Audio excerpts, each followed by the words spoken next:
Good afternoon, everybody. My number one priority right now is doing everything that I can every single day to create jobs faster and to provide more security for middle-class families and those trying to get into the middle class. And at this moment, that means making sure that nearly 160 million hard-working Americans don't see an increase in their taxes on January 1st. A year ago at this time, both parties came together to cut payroll taxes for the typical American family by about $1,000. But as soon as this year ends, so does that tax cut. If Congress fails to renew this tax cut before then, that same family will see a tax hike of about $1,000 a year. There aren't many folks, either in the middle class or those trying to get into the middle class, who can afford to give up $1,000. Not right now. And that's why Congress must act. Although the unemployment rate went down last month, our recovery is still fragile. And the situation in Europe has added to that uncertainty. And that's why the majority of economists believe it's important to extend the payroll tax cut. And those same economists would lower their growth estimates for our economy if it doesn't happen. Not only is extending the payroll tax cut important for the economy as a whole, it's obviously important for individual families. It's important insurance for them against the unexpected. It will help families pay their bills. It will spur spending. It will spur hiring. And it's the right thing to do. And that's why in my jobs bill I propose not only extending the tax cut, but expanding it to give a typical working family a tax cut of $1,500 next year. And it was paid for by asking a little more from millionaires and billionaires.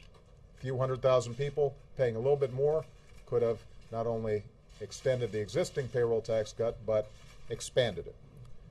Last week, virtually every Senate Republican voted against that tax cut. Now, I know many Republicans have sworn an oath never to raise taxes as long as they live. How can it be that the only time there's a catch is when it comes to raising taxes on middle-class families? How can you fight tooth and nail to protect high-end tax breaks for the wealthiest Americans and yet barely lift a finger to prevent taxes going up for 160 million Americans who really need the help? It doesn't make sense. Now, the good news is I think the American people's voices are starting to get through in this town.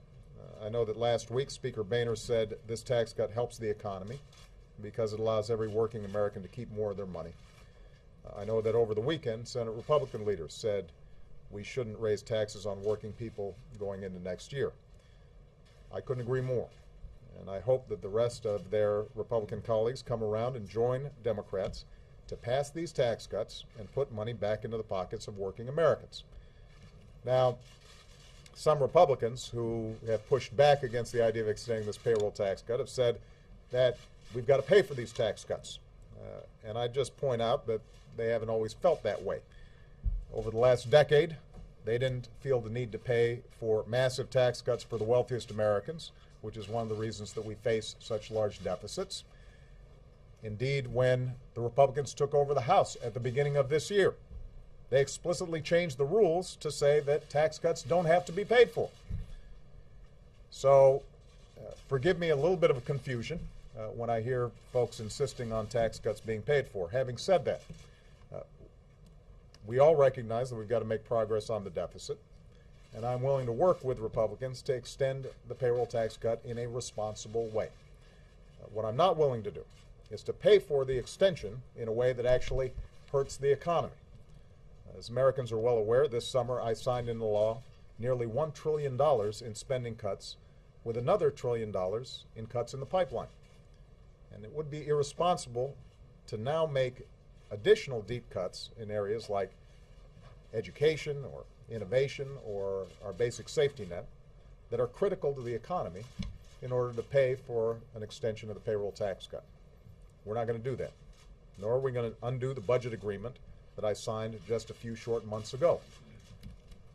Finally, with millions of Americans still looking for work, it would be a terrible mistake for Congress to go home for the holidays without extending unemployment insurance.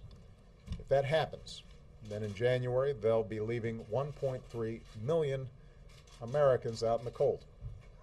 For a lot of families, this emergency insurance is the last line of defense between hardship and catastrophe.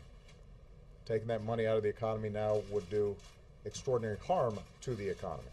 And if you believe that government shouldn't take money out of people's pockets, I hope members of Congress realize that it's even worse when you take it out of the pockets of people who are unemployed and out there pounding the pavement looking for work.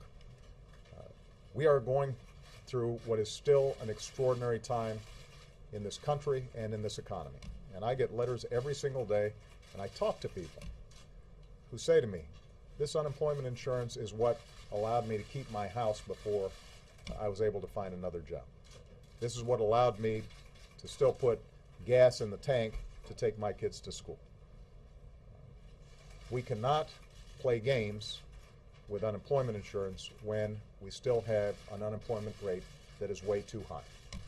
I've put forward a whole range of ideas for reform of the unemployment insurance system, and I'm happy to work with Republicans on those issues.